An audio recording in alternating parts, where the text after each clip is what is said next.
តើអ្នកជឿទេថាក្នុងព្រៃជ្រៅដែលមានអាយុរាប់ពាន់ឆ្នាំមានដើមជ្រៃទឹកដែលអាចផ្ដល់កាក់មាសឲ្យមនុស្សបានម្នាក់ទទួលបានលាភពីដើមជ្រៃព្រោះទឹកចិត្តសប្បុរសនិងភាពកតញ្ញូ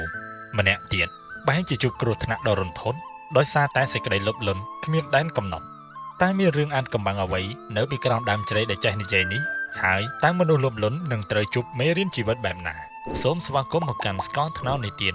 ថ្ងៃនេះយើងនឹងនាំបងប្អូនទៅជួបរឿងរ៉ាវដ៏ជក់ចិត្តមួយដែលមានចំណងជើងថាដើមជ្រៃកាក់មាស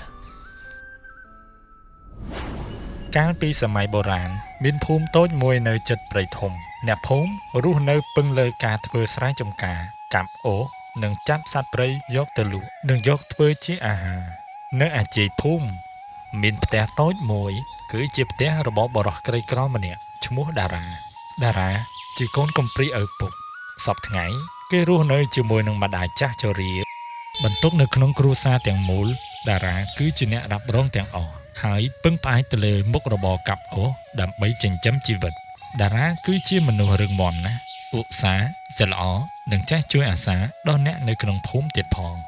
តារាកូនកូនកុំចូលព្រៃជ្រៅពេករោគអូសជាព្រៃបានហើយកូនម៉ែបើមិនចូលព្រៃជ្រៅមានអូសមកពីណាកាប់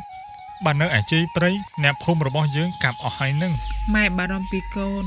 ក៏ដើរឆ្ងាយពីអ្នកភូមិយើងពេកនៅក្បែរគ្នាទៅសនុកជួយគ្នាគ្រាមានអាសន្នកើតឡើងបាទម៉ែកុំបារម្ភអីកូនម្នាក់នេះក្បាលកាចាស់អស់ហើយជប់បារម្ភទៅកូនលាស្នេហ៍ម៉ែកុំដើរឆ្ងាយពីអ្នកភូមិយើងពេកណាកូនលីគ្នារួចតារាក៏ចេញទៅកាប់អូសបាត់ទៅនៅតាមផ្លូវតារាក៏បានជួបនឹងបុរសម្នាក់គេគឺជាអ្នកកាប់អូសដូចគ្នាដែរគេមានឈ្មោះថាសំគឺជាបុរសកំជិលម្នាក់ហើយក៏ជាបុរសដែលចូលចិត្តដើរខ្សែលើអ្នកដទៃនិងគិតតែពីប្រយោជន៍ខ្លួនប៉ុណ្ណោះផ្ទុយពីតារាទាំងស្រុងណែសម្លាញ់សំថ្ងៃនេះគ្នាចូលព្រៃរៀងជ្រៅបន្តិចហើយវើយព្រោះនៅជីព្រៃអ្នកភូមិរបស់យើងកាប់អស់ហើយពិបាករកអូសខ្លាំងណាស់វើយឯងទៅជាមួយគ្នាអត់សម្លាញ់យើងចូលព្រៃជ្រៅខ្លាំងណាស់ឯងចូលតែម្នាក់ឯងទៅគ្នាកាប់ជិះព្រៃក៏បានដែរព្រោះគ្រួសារគ្នាក៏វាមិនលំបាកដូចជាគ្រួសារឯងដែរមិនដូចជាឯងទេត្រូវចិញ្ចឹមម្ដាយចាស់នៅផ្ទះចូលព្រៃជ្រៅគឺសំនឹងឯងហើយមិនក៏ឯងគិតអញ្ចឹងបានច្រើនប្រសើរជាងបានតិចណាព្រោះយើងត្រូវចំណាយពេលមួយថ្ងៃដូចតែគ្នានឹងដូច្នេះចូលព្រៃជ្រៅបន្តិចទៅក៏វាមិនអីដែរគ្នាចេះហត់ណាបានប៉ុណ្ណាយកប៉ុណ្ណឹងបើគ្នាខ្វះខាតគ្នាសំលុយម៉ែចាយតាបន្តិចទៅបានហើយសម្លាញ់ហត់ច្រើនបានច្រើនមានអីគួរឲ្យខ្ជិលទៅហើយពួកយើងក៏អាយុច្រើនណាស់ហើយនៅសំលីម៉ែចាយអីទៀតណាអើយបានហើយគ្នា DJ មិនឈ្នះឯងទេទ្រឹស្ដីនោះទ្រឹស្ដីបាពុកកែណាខ្លាចជាអ្នកមានយូរហើយ DJ គ្នារួចអ្នកទាំងពីរក៏បន្តដំណើរទៅមុខទៀតចូលដល់តំបន់ដែលអ្នកភូមិកំពុងកាប់អូសអ្នកទាំងពីរក៏បានឃើញតាចាស់ម្នាក់ដែលជាអ្នកភូមិជាមួយគ្នាគាត់កំពុងពិបាកយកអូសឆ្លងអូសយ៉ាងម៉េចហើយតាសំចៅទាំងពីរពួកឯងជួយចម្លងអូសតាបន្តិចមកតាចម្លងមិនរួចទេចៅចាស់ហើយនៅលុបលន់ទៀតយកអូសល្មមទៅឆ្លងរួចបាត់ទៅហើយបានតាណែកុំនិយាយចឹងអីសម្លាញ់អ្នកភូមិជាមួយគ្នាត្រូវតែចេះជួយគ្នាទៅវិញទៅមកអញចាំគ្នាបន្តិចសិនទៅហើយជួយគ្នាទៅវិញទៅមកជួយគាត់ឲ្យគាត់ជួយស្អីយើងវិញបានបាច់ចាស់រត់តែឈរត្រង់ខ្លួនមិនបានផងហើយខ្លួនឯងក៏មិនទាន់មានអូសមកបាច់ផងទៅឆ្លៀតជួយគេទៀតហើយគេនោះអូសឡើងរាប់តោនអញ្ចឹងហើយបាននៅតែក្រខាតតែពេលវេលានិយាយរួចសំក៏ទៅចោលតារាបាត់ទៅអរគុណអញហើយតារាបើគ្មានអញជួយទេមិនដឹងជាស្មាណាបានតាបានទៅផ្ទះទេមិនអីទេតាយើងសុទ្ធតែជាអ្នកភូមិនឹងគ្នាទេខ្ញុំលាសិនហើយតាអេសម្លាញ់សម្បត្តិទៅណាហើយតារាព្រៃដល់ទិសខាងកើតសបោឈើធ្វើអូសណាតាបានអូសច្រើននេះសុទ្ធតែកាប់ក្នុងព្រៃនោះទាំងអស់ពិតមែនទេតាអរគុណហើយតាបាត់អីទេសុទ្ធតែជាអ្នកភូមិជាមួយគ្នាតានិយាយរួចតាសំក៏ចាស់ចេញទាំងញញឹមហើយតារាក៏ទៅតាមទិសដែលតាសំបានប្រាប់ចូលព្រៃជ្រៅមិនបានយូរប៉ុន្មានតារាពិតជាបានឃើញជំរកឈើកង្កែបនិងឈើខ្ចឹកជាប្រភេទឈើដែលមានតម្លៃខ្ពស់ក្នុងការយកទៅធ្វើអូសហើយនៅក្បែរនោះក៏មានដើមជ្រៃធំមួយផងដែរអញគ្រប់ទឹកហើយអាតារាអើយឈើទាំងអស់នេះបើកាប់យកទៅធ្វើអូសប្រកាសជាមានតម្លៃថ្លៃហើយ ព្រោះវាផ្ដោតកម្ដៅបានខ្ពស់ឆេះបានយូរនិងផ្ដោតរងើកភ្លើងបានល្អទៀតផងតែប៉ុណ្ណាមិនលុយទិញម្ហូបឆ្ងាញ់ឲ្យម៉ែហូបហើយនិយាយរួចតារាក៏កាប់ឈើទាំងអស់នោះតែម្ដងកាប់បានមួយសន្ទុះតារាក៏រៀងហត់អស់កម្លាំងគេក៏សម្រាកក្រោមម្លប់ដើមជ្រៃដ៏ធំនៅក្បែរនោះទៅគេដេកផ្អែកក្នុងទៅនឹងគល់ដើមជ្រៃធំភ្នែកសម្លឹងមើលទៅមែកឈើទាំងទឹកមុខស្រមើស្រម៉ាច់ដើមជ្រៃនេះធំមែនតើបើអញកាប់យកទៅធ្វើអូសលក់ឲ្យអ្នកភូមិប្រកាសជាបានលុយទិញអង្គឲ្យម៉ែហូបមួយខែមិនអស់ទេមើលចុះមែកវាមកខាងប៉ប៉ិនផ្លូវអញមួយប្រកាសជាដណ្ដើមគ្នាទិញស្លាប់ហើយគ្រាន់តែតារានិយាយរួចស្រាប់តែដៃជុំវិញដើមជ្រៃចាស់ផ្ដើមញ័រហើយមានសំឡេងមួយយ៉ាងធំគ្រលួចនិងញ័រទៅត្រឹកបន្លឺឡើងចេញពីដើមជ្រៃនោះថាសូមកុំកាប់យើងអីជាសំឡេងណាកំពុងនិយាយគឺជាសំឡេងដើមជ្រៃដែលឯងចង់កាប់នឹងហើយដើមជ្រៃចេះនិយាយខ្មោចឡងទាំងថ្ងៃហើយនេះបែនហើយយើងគឺជាដើមជ្រៃដែលមានអាយុកាលរាប់ពាន់ឆ្នាំមកហើយ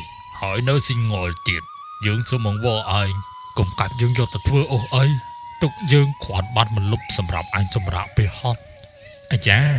ដើមជ្រៃនេះពិតជាចេះនិយាយមែនស្មានតែយើងឃ្លានបាយឡើងងងឹតមុខស្រមៃតែផ្ដាស់ហើយតើនេះដើមជ្រៃនេះចេះនិយាយប្រកាសជាអាចសុំបំណងប្រាថ្នាអ្វីមួយបានហើយសាឡបងគេសិនបានខ្ញុំមិនកាប់លោកក៏បានយល់ថាលោកស៊ីងល់យូរឆ្នាំប៉ុន្តែត្រូវតែមានធ្នូដោះដូរឲ្យតែមិនកាប់យើងនឹងបដូរកាក់មាសឲ្យឯងមួយកាក់ជារៀងរាល់ថ្ងៃតើឯងព្រមដែរឬទេឲ្យកាក់មាសរាល់ថ្ងៃចោះបើលោកតាកុហកខ្ញុំវិញបើយើងកុហកឯងចង់កាប់យើងពេលណាក៏បានហើយនេះគឺជាកាក់មាសឯងយកទៅចិញ្ចឹមម្ដាយរបស់ឯងទៅ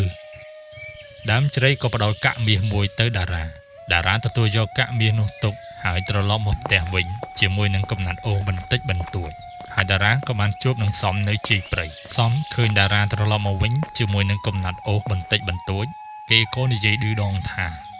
ណែតារាមិនក៏ឆាប់ត្រឡប់មកវិញម្ល៉េះមិនទាន់រស៊ីរស្រួលបួលផងនេះហើយអញទៅរកអូសព្រៃជ្រៅស្ទើងាប់បានតែអូសប៉ុណ្ណឹងដុំទេងាប់ហើយចាញ់អញរកនៅជ័យព្រៃផងឃើញទេអញប្រាប់ឲ្យមិនជឿក្រាញ់ថាហត់ច្រើនបានច្រើនមិនបានតិចម៉ែតារាឮសម្ដីឌឺដងរបស់សំហើយគេក៏គិតក្នុងចិត្តថាខ្ញុំមិនអាចប្រាប់រឿងនេះដល់សំបានទេបើតាមចរិតរបស់សំគេប្រកាសជានឹងកាប់បំផ្លាញដើមជ្រៃនោះជាមិនខានដូច្នេះដើម្បីថែរក្សាដើមជ្រៃនោះខ្ញុំគួរតែកុហកទើបល្អ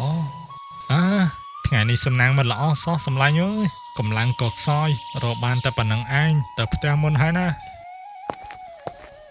ចាប់ពីថ្ងៃនោះមកតារាចាប់ផ្ដើមមានលុយកាក់ទិញម្ហូបឆ្ងាញ់និងថ្នាំសង្កូវឲ្យម្ដាយស្ទើររាល់ថ្ងៃសំក៏ចាប់ផ្ដើមសង្ស័យព្រោះឃើញតារាមិនសូវទៅកាប់អូសសោះតែបែរជាមានប្រាក់ចាយធូរធារសំក៏សង្ស័យហើយគេក៏លួចតាមដានតារាពីក្រោយតារាកូនម៉ែសង្កេតឃើញកូនប្លែកណាស់ប៉ុន្មានថ្ងៃនេះកូនមានប្រាក់ទិញអង្ករល្អនិងថ្នាំឲ្យម៉ែហូបមិនដែលខ្វះតើកូនមានប្រាក់មកទាំងអស់នេះមកពីណាកូនកុំធ្វើរឿងមិនល្អឲ្យសោះណាម៉ែកុំបារម្ភអីកូនមិនដែលធ្វើរឿងខុសច្បាប់ទេហើយរឿងដែលកូនមានប្រាក់ទិញម្ហូបឲ្យម៉ែហូបរាល់ថ្ងៃនេះឬគឺវាបែបនេះតែម៉ែកុំប្រាប់អ្នកណាឲ្យសោះ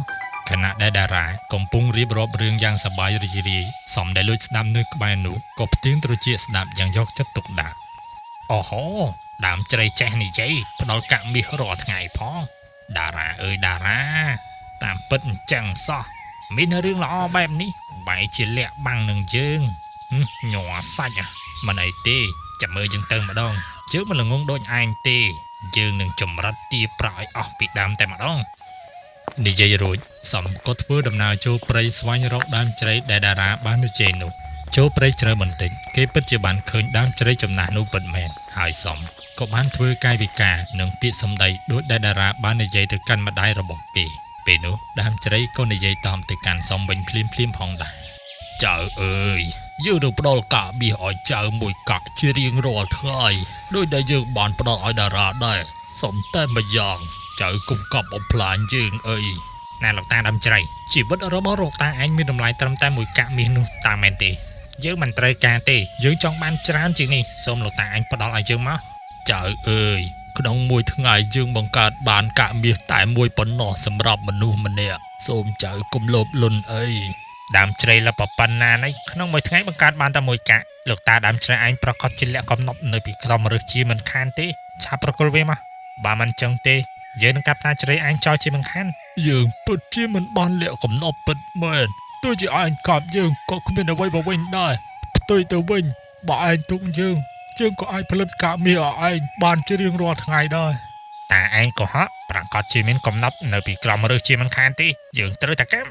និយាយរួចសំក៏លើកពោះថៅកម្មរឹសដើមជ្រៃយ៉ាងសាហាវស្រាប់តែផែនដីញ័ររញ្ជួយផ្ទៃមេឃប្រែទៅជាងងឹតជំនួសឲ្យកាមីដែលសំខំរំពឹងទុកបែរជាមានសត្វពស់រំសឹកក្បាលចាញ់ពីក្នុងរឹសដើមជ្រៃដែលរលំនោះអាយជួយផងអូមីអញនៅឯណាហេតុអ្វីមានតែពស់បែបនេះលទ្ធផលចុងក្រោយសំមិនត្រឹមតែមិនបានមាសនោះទេថែមទាំងត្រូវពស់ចឹករហូតដល់ស្លាប់ទៀតព្រោះតែអំណាចនៃភាពលុបលន់របស់មនុស្សម្នាក់បានបំផ្លាញសំណាងរបស់មនុស្សគ្រប់គ្នាសេចក្តីលុបលន់នាំមកនៅក្តីវិនាសការចេះស្កប់ស្កល់នឹងអ្វីដែលខ្លួនមាននោះទើបជាទ្រព្យសម្បត្តិពិតប្រាកដ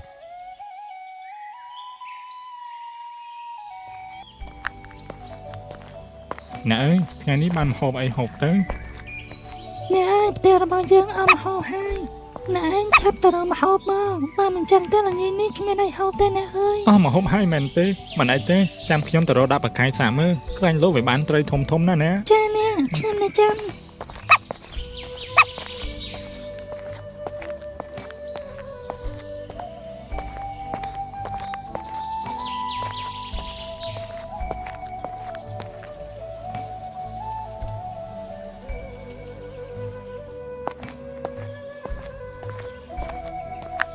ណែអើយនេះណែឯងមើលណាខ្ញុំរកបានតុងមួយធំណាស់ពិតមែនណាណាទៅនេះឯនេះណែឯងមើលនេះអន្ទង់នេះពិតជាធំខ្លាំងមែនតើវ៉ាវពិតជាធំមកគេមែននេះណែឯងបញ្ញាប់យកវាទៅស្ងោរទៅនេះយកទៅស្ងោរយ៉ាងម៉េចទៅមិនតុងនេះវាយដល់ម្លឹងហើយផ្ទះរបស់យើងគ្មានឆ្នាំងវិញនោះទេអូ my god អ្នកមើលជួយគិតខ្ញុំផងធ្វើម៉េចទៅនេះហ៎ណាបើសិនជារកឆ្នាំងវែងមិនបានទេក៏យកវាទៅជួទុកសិនទៅ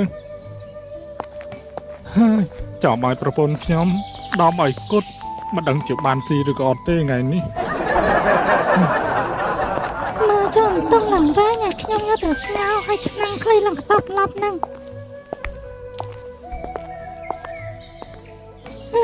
គ្មានវិធីស្ងោរទេទុកពេលទៅនេះហើយទៅបំម៉ៅដោះកូនវិញល្អជាងហើយមើលទៅទោះតែខ្ញុំមិនចាញ់ស្នាដៃមិនបានស៊ីបានអញ្ចឹងទេចប់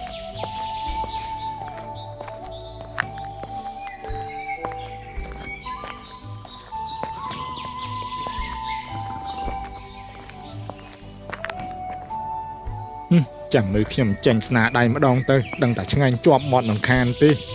កាប់សិនណាធំក្លិនពិតជាឈ្ងុយមែនតើពិតជាឆ្អិនហើយបាទមើលសិនហើយអូ my god ឆ្អិនពិតមែនលក់មួយម៉ាត់មើលវារសជាតិប៉ុណ្ណាទៅអូ my god អីក៏ឆ្ងាញ់ម្ល៉េះអូយមិននឹកស្មានតែស្នាដៃខ្ញុំឆ្ងាញ់យ៉ាងនេះសោះអូណាមកហូបឆ្អិនហើយណែឯងនៅចាំអីទៀតឆាប់ហូបទៅស្នាដៃរបស់ប្តីណាចាលក់ស្នាដៃឲ្យមួយម៉ាត់សិនមកអូយពិតជាឆ្ងាញ់មែនតើអ្នកណែឯងហូបណាស់ទៅតោះនៅក្តៅណែស៊ូមួយមើលតុងវែងចឹងណែឯងស្ងោរយ៉ាងម៉េចទៅមកឆ្នាំងយើងខ្លីបន្តិចមួយហ្នឹងចំហើយអ្នកមើលគួរឆ្លើយយ៉ាងម៉េចទៅអូគឺបងមានបច្ចេកទេសក្នុងការចម្អិននឹងណា easy ចាអូយពិតជាឆ្ងាញ់មែនតើស្នាដៃរបស់ឯងបានចឹងឆាប់ហូបទៅទន់នៅក្តៅចាអ្នក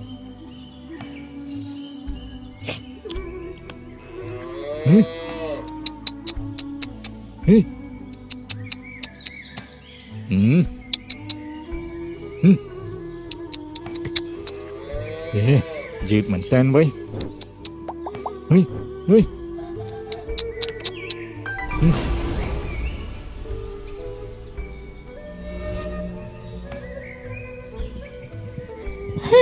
មកហូបព្រឹកមាញ់ពិតជាឆ្ងាញ់ខ្លាំងមែនតើ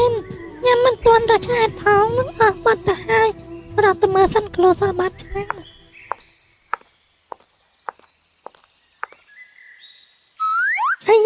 នៅសល់បានឆ្នាំងដែរតើនេះហើយបានឆ្នាំងក៏បានឆ្នាំងទៅអាយជួយបងអូយជួក្បាលមកទៅហើយអូយចាំមិនបានជាជួក្បាលអញ្ចឹងអូយបតោអើយណាផ្លូវណាណៃណាទៅអូយជួក្បាលបាត់ទៅហើយអូយធ្វើមកទៅ